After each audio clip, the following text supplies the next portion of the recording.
We live in times of profound disorientation, an era marked by a cacophony of crises that seem to converge upon Western civilization, questioning its foundations, its identity, and even its future viability. Narratives of decline, once whispered in restricted academic circles or in apocalyptic pamphlets, now echo in public discourse, fueled by social fractures, economic instability, cultural convulsions, and a generalized feeling of loss of direction. The progressive optimism that characterized the post-war period and celebrated the end of history seems to have dissipated, replaced by a diffuse anxiety, a presentiment that the structures that sustain the liberal order are eroding beneath our feet. The question is asked, is the West irremediably condemned to a slow dissolution, victim of its own internal contradictions and the pressure of hostile external forces?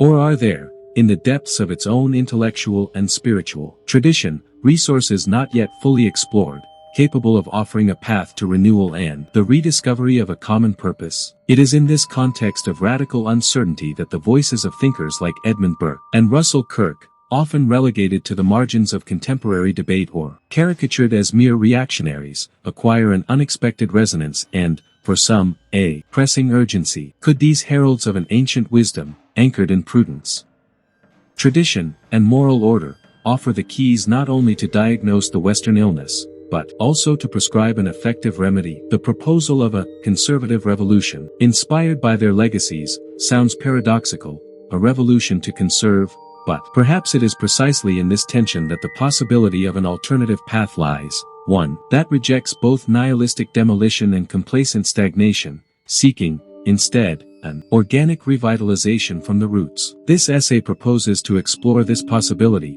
delving into the complexities of Burke's and Kirk's thought and examining how their ideas could inform concrete strategies to rebuild the moral, cultural, and institutional foundations of the West, with particular emphasis on strengthening local communities and criticizing a rootless cosmopolitanism that many see as one of the main sources of the current disintegration. This is not an exercise in nostalgia, but an investigation into the perennial relevance of certain principles for the health of any lasting social order. The Western crisis, multifaceted and porous, manifests itself on several levels.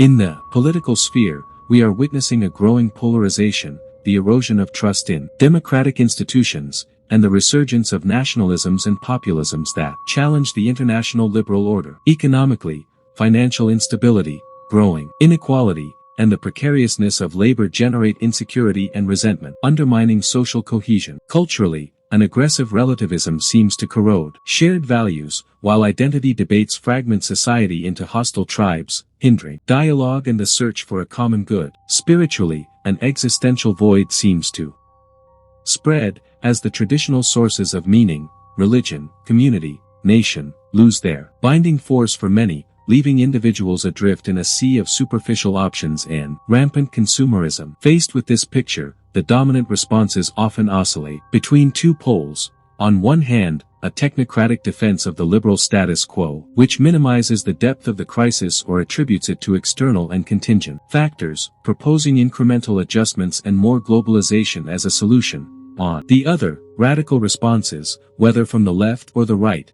that propose drastic ruptures, revolutionary utopias, or authoritarian regressions. What the conservative perspective, in the lineage of Burke and Kirk, offers is a third way, one that recognizes the gravity of the situation, but seeks the causes not only in conjunctural failures, but in deep philosophical and moral deviations that have accumulated over centuries. For Burke, the French Revolution was not a mere political event, but the catastrophic manifestation of an abstract and rationalist philosophy that despised the accumulated wisdom of tradition, the organic complexity of society, and the limits of human nature. For Kirk, the 20th century witnessed the consolidation of these tendencies, with the advance of totalitarian ideologies and the erosion of the permanent things, those moral and spiritual truths that transcend passing fads and anchor human existence. Both warned against the dangers of what Burke called sophists, economists, and calculators, and Kirk called ideologues, those who seek to redesign society from abstract plans, ignoring the concrete realities of human life, the bonds of affection,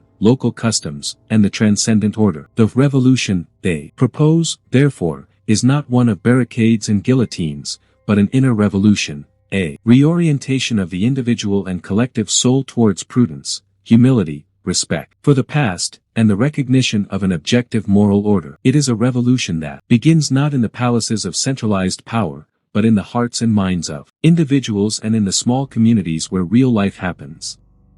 The historical roots of this perceived crisis and the conservative response to it are deep and intricate, dating back, at least, to the intellectual and social transformations triggered by the Enlightenment. Although the Enlightenment brought undeniable advances in science, human rights, and rational governance, certain currents within it, particularly those associated with thinkers like Rousseau and, later, with the ideologues of the French Revolution, promoted a vision of the human being as radically autonomous, detached from traditions and pre-existing ties, and capable of reconstructing society from purely rational and abstract principles. This was the mentality that Burke so vehemently combated in his Reflections on the Revolution in France. He was not an opponent of reason or reform, but of disembodied reason, of the presumption that present generations possessed the wisdom and the right to demolish institutions and customs that had evolved organically over centuries, tested by experience and adapted to the particular circumstances of a people. Burke defended a vision of society as a partnership between the living, the dead, and those yet to be born, a precious heritage to be received with gratitude, preserved with care, and transmitted with prudent improvements. He valued prejudice, not in the modern sense of intolerance, but as the pre-reflective judgment, habit, and affection that guide human action more safely than abstract speculation. He saw local institutions, the little platoon, as schools of civic virtue and bulwarks against the tyranny of centralized power. The rejection of this Burkean wisdom, his followers argue, paved the way for the revolutionary convulsions of the 19th and 20th centuries, for the rise of totalitarian ideologies that promised earthly paradises through radical social engineering, and for the gradual erosion of the intermediary structures, family, church, local community, that mediated between the individual and the state. Russell Kirk, writing in the aftermath of the Second World War and at the height of the Cold War, resumed and updated the Burkean critique, identifying the permanent things that constituted the core of the Western conservative tradition, the belief in a transcendent moral order, the valorization of social continuity and tradition, the principle of prescription, respect for the rights and institutions established by time, the principle of prudence in reform, the importance of variety and natural inequality against imposed uniformity, the connection between freedom and property, and the recognition of the limits of human reason and the need for checks on power and passions. Kirk saw the 20th century as a battlefield between these enduring truths and modern ideologies, progressive liberalism, socialism, communism, utilitarianism, which, in his view, shared a common root in secular humanism and the rejection of the transcendent order. The contemporary crisis, from this perspective, is the logical culmination of this long battle, where the forces of dissolution seem to have momentarily gained the upper hand. One of the most insidious mechanisms through which the erosion of traditional values and institutions occurs is their presentation as a natural or inevitable process, an inescapable consequence of historical progress, globalization, or technological evolution. This narrative of inevitability serves to disarm resistance, inducing a feeling of impotence and resignation. Questioning the direction of events is portrayed as an act of futile nostalgia, reactionary ignorance, or even bad faith. Consider, for example, the dissolution of cultural boundaries and the homogenization promoted by a global consumer culture. Frequently, this is presented not as the result of specific political and economic decisions, the promotion of free trade agreements without consideration for their social consequences, the concentration of media power in a few hands, the export of a specific cultural model as universal, but as a spontaneous and unstoppable flow, which it would be foolish to resist. Similarly, growing secularization and the decline of religious influence are often described as the necessary result of scientific advancement and modern rationality, ignoring the active role of intellectual movements, political campaigns, and legal changes that deliberately aimed to marginalize religion from the public sphere. Language itself is co-opted in this process.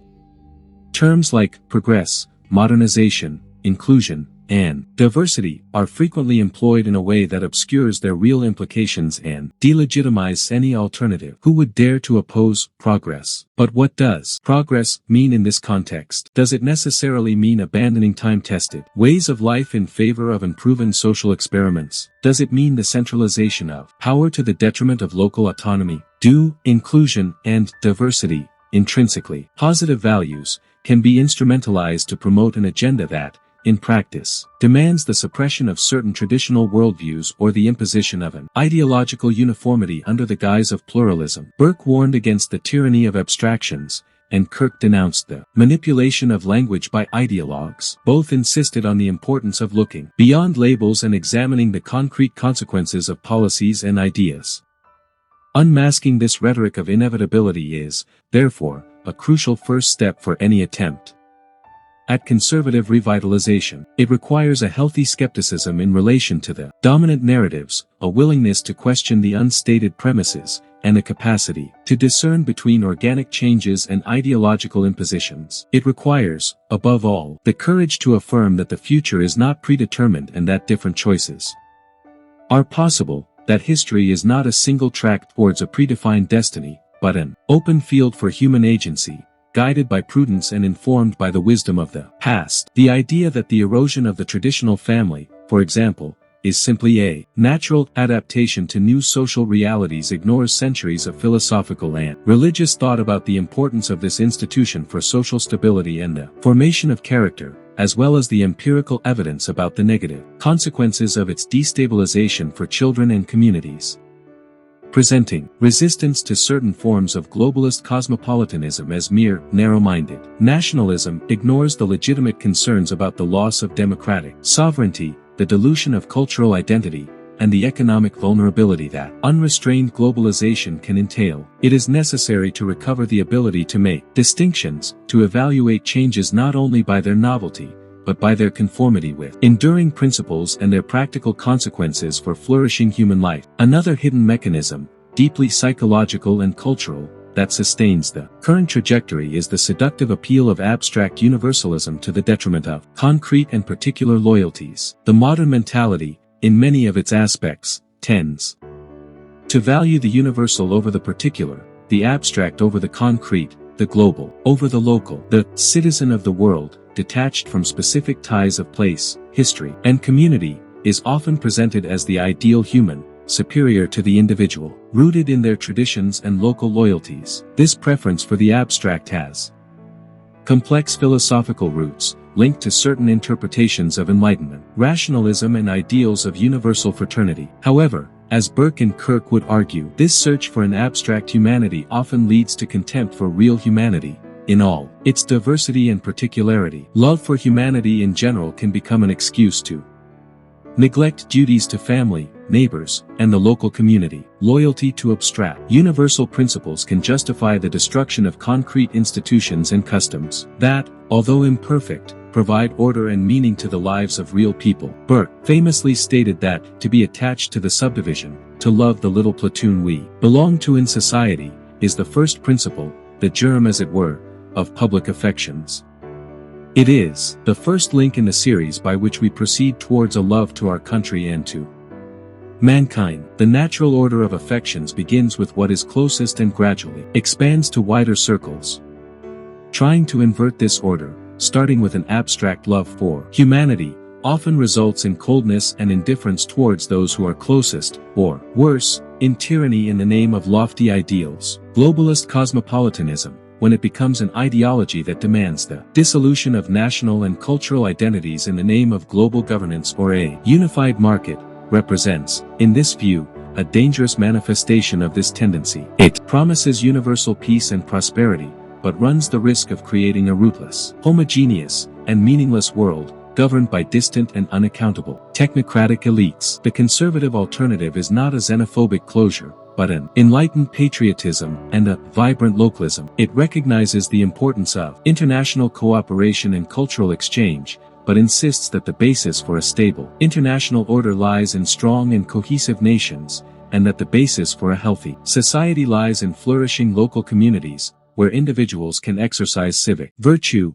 find mutual support, and participate meaningfully in the management of their own affairs. Principle of subsidiarity. The rejection of rootless globalism is, therefore, not a rejection of the world, but an affirmation of the importance of home, place, belonging, as prerequisites for a healthy and responsible relationship with the wider world. Psychologically, the appeal of abstract universalism may lie in its apparent simplicity and moral purity, in contrast to the complexities, ambiguities, and conflicting loyalties of real life in community. It is easier to love humanity than the difficult neighbor. It is more gratifying to dedicate oneself to saving the planet than to taking care of the local garden or participating in the neighborhood association. However, it is precisely in these humble and concrete tasks that virtue is cultivated and society is truly built, from the bottom up. The reconstruction of Western values, from this perspective, necessarily involves a revaluation of the particular, the local,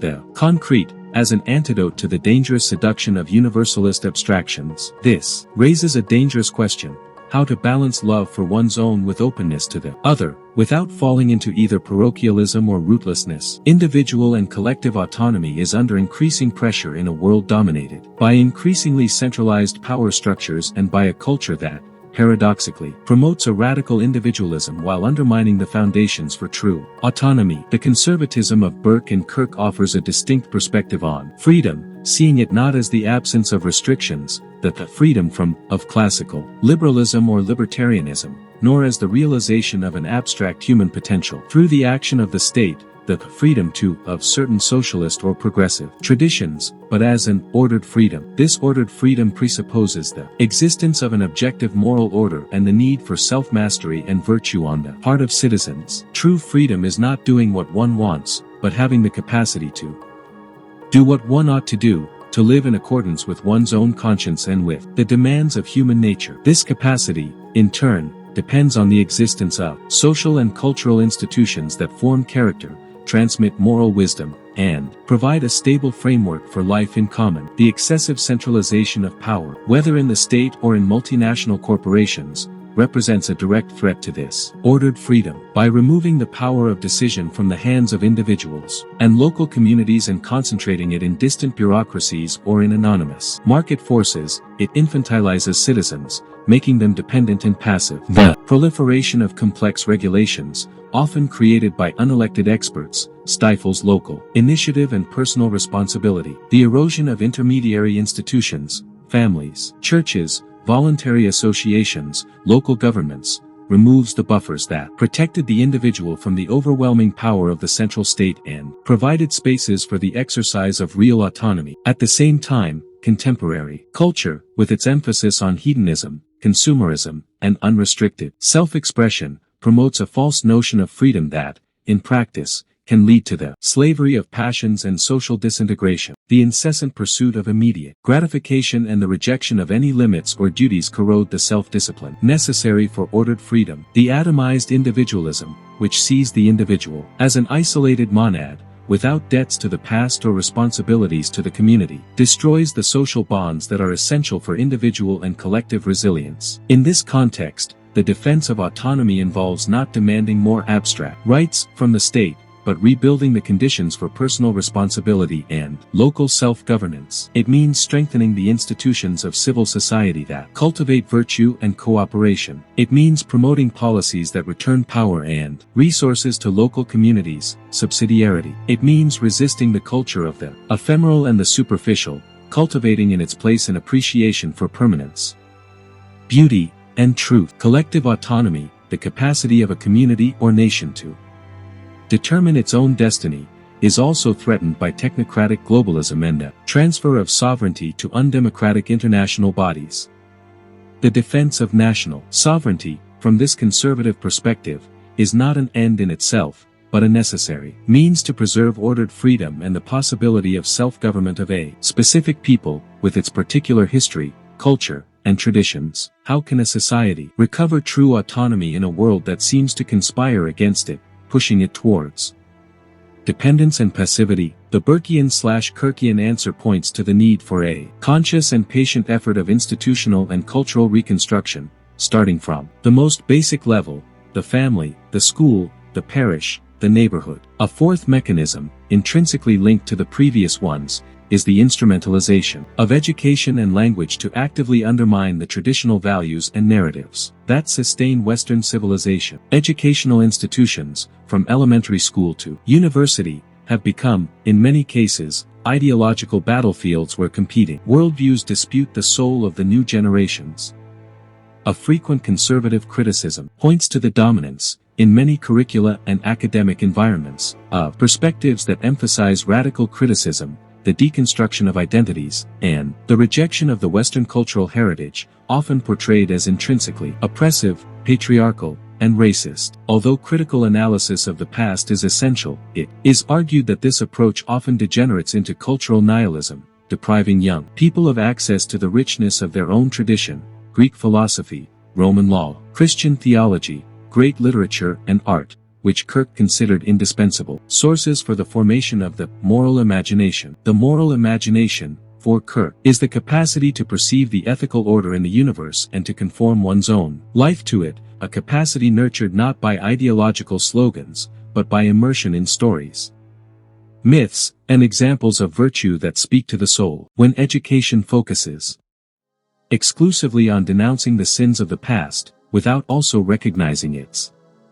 achievements and its enduring wisdom, it fails in its fundamental mission of transmitting a cultural heritage and forming virtuous citizens. Instead, it can produce resentful, cynical individuals devoid of a sense of belonging or transcendent purpose. In parallel, language becomes a tool of control and social transformation. The introduction of neologisms, the redefinition of traditional terms, such as family, gender, freedom, justice, and the imposition of politically correct language codes aim not only to describe reality, but to shape it according to a specific ideological agenda. Concepts that once possessed a stable and shared meaning become fluid and contested, hindering clear communication and rational debate. Criticism of certain ideologies or policies can be silenced through accusations of hate speech, intolerance, or phobia, creating a climate of intellectual intimidation that stifles dissent. Burke already perceived the power of words to inflame passions and justify atrocities, warning against the incendiary rhetoric of the revolutionaries.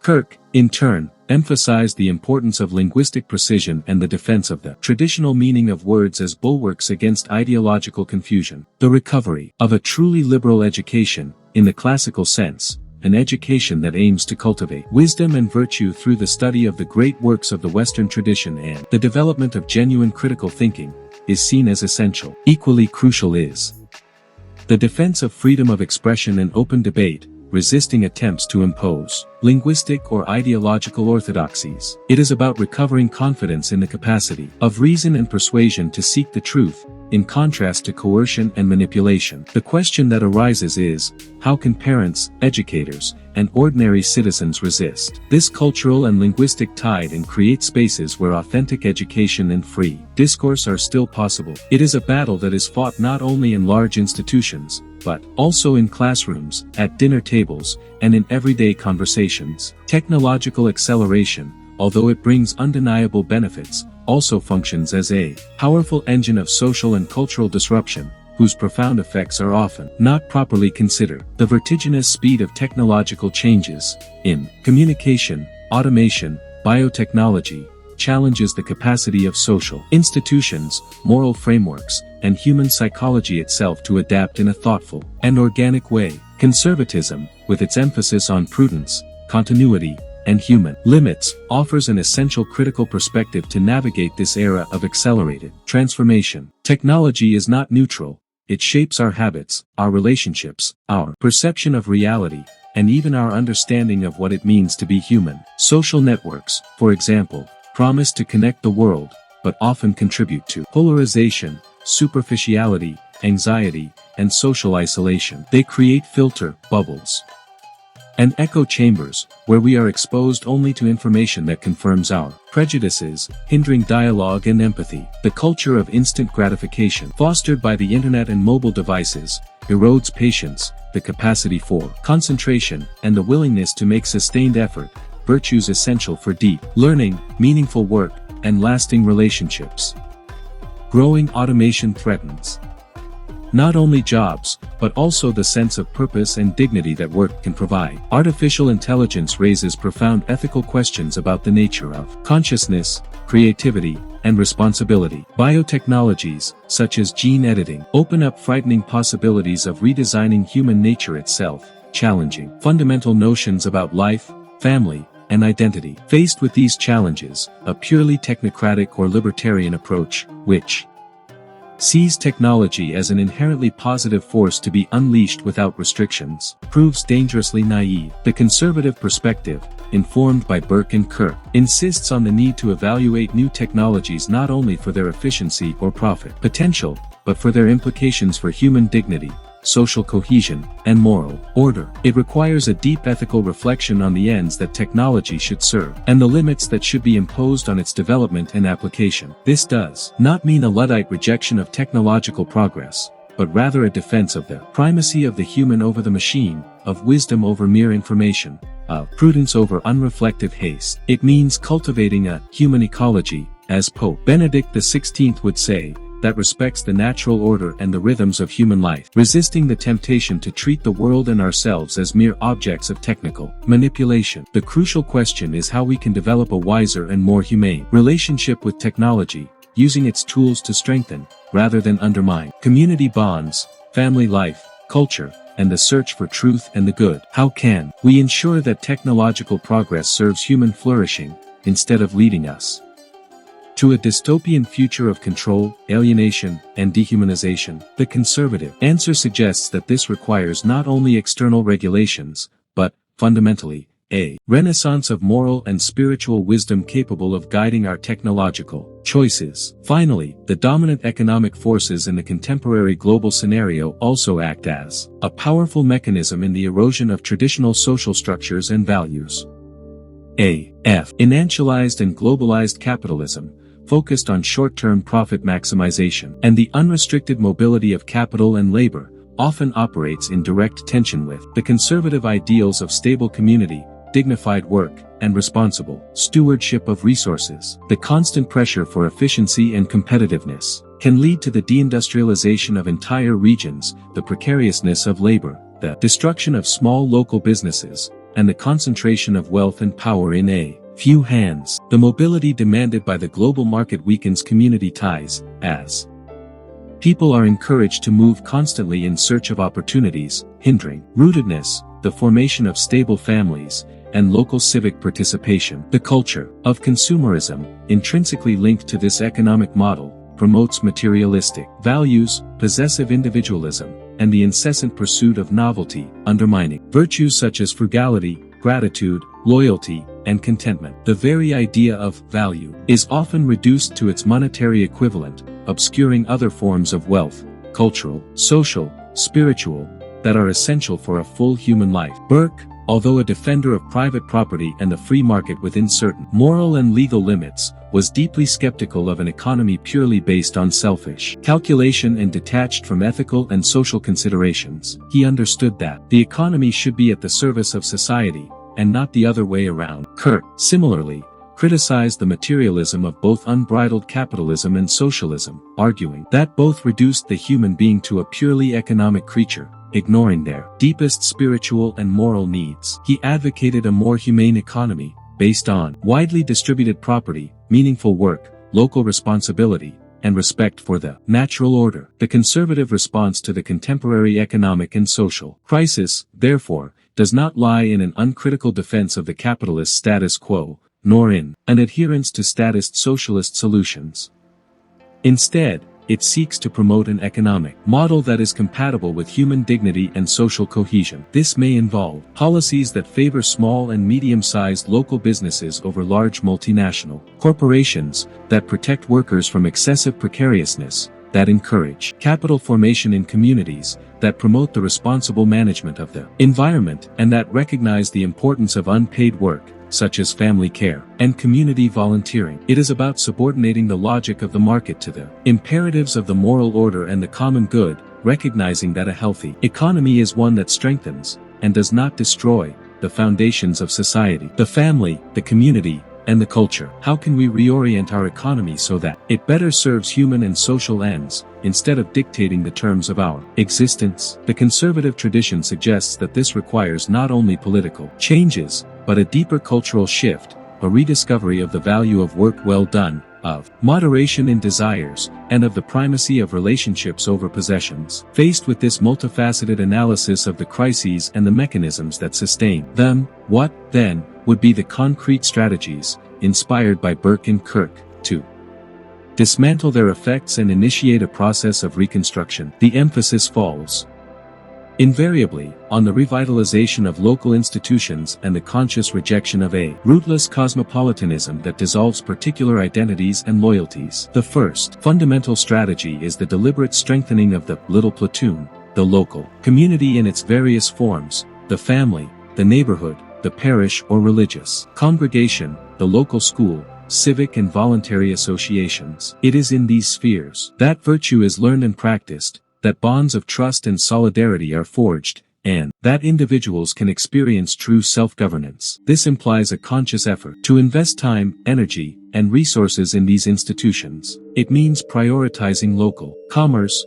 participating in school or neighborhood association meetings, volunteering in community initiatives, supporting local churches and religious institutions that act as moral anchors and centers of social service. Politically, it implies defending the principle of subsidiarity, fighting for the devolution of power and resources from the central government to local and regional levels, allowing communities to make decisions about matters that directly concern them. The family, as the basic cell of society and the first school of virtue, deserves special attention. Policies that support stable marriage, that make it easier for parents to educate their children according to their values, and that alleviate the economic pressures on families are crucial. The second interconnected strategy is the recovery of an education that transmits the cultural heritage and forms moral character. This may involve creating alternative schools, private, charter, homeschooling, that offer a classical curriculum and robust moral formation, or efforts to reform public schools from within, demanding a return to academic fundamentals and resisting the politicization of teaching. It also implies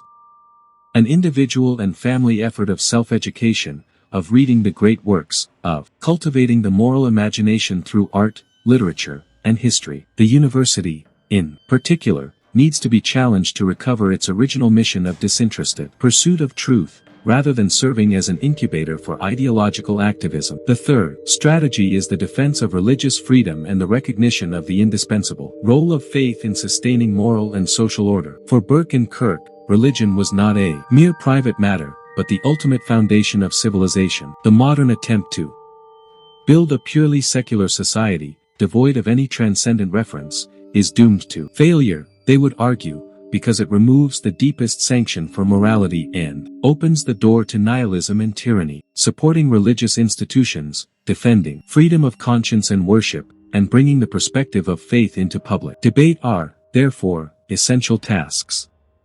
A fourth strategy involves the promotion of a more humane and localist economy, as mentioned above. This requires not only government policies, but also conscious individual choices, preferring local and durable products over imported and disposable ones, supporting businesses that treat their employees with dignity, practicing frugality and generosity, investing in one's own community. The fifth strategy, perhaps the most controversial, is the articulated rejection of certain forms of globalism and cosmopolitanism that undermine national sovereignty, cultural identity, and social cohesion. This does not mean isolationism, but rather a defense of the right of nations to control their borders, preserve their culture, and govern themselves democratically, without undue interference from unelected international bodies or uncontrolled global market forces.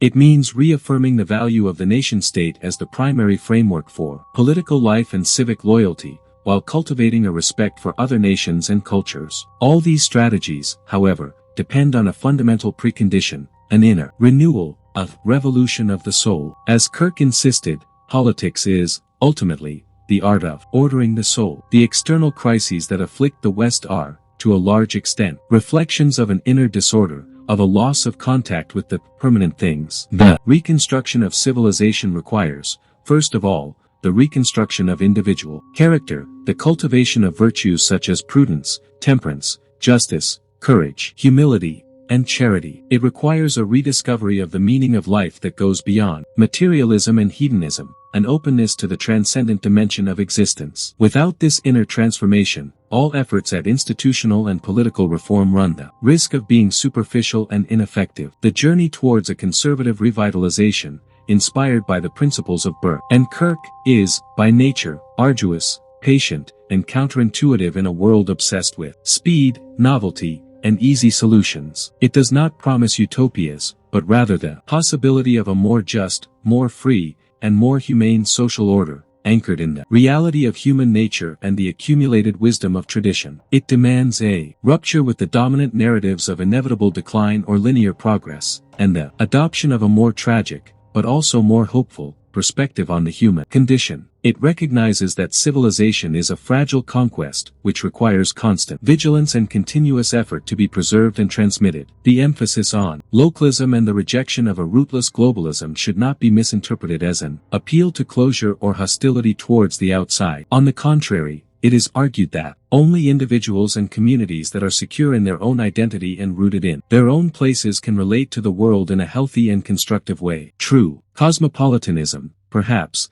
is not that of the citizen of nowhere, but that of the one who, from a deep love and knowledge of their own home, can appreciate and learn from the diversity of the other little platoons that make up the mosaic of humanity. The reconstruction of Western values will not come about by government decree or mass revolutions, but by the slow and patient accumulation of acts of virtue, of community building, of cultural transmission, and of silent resistance to the forces of dissolution. It begins in the individual decision to live differently, to cultivate one's own soul, to take care of one's own family and neighborhood, to defend the truth even when unpopular. It is a revolution that operates not by force, but by persuasion, by example, and by grace. The challenges are immense. The forces aligned against such a renewal, institutional inertia, powerful economic interests, entrenched ideologies, cultural apathy, are formidable. However, history is full of examples of unexpected rebirths, of moments when societies that seemed on the verge of collapse found in their own traditions the resources to reinvent themselves. The legacy of Burke and Kirk offers not a detailed roadmap,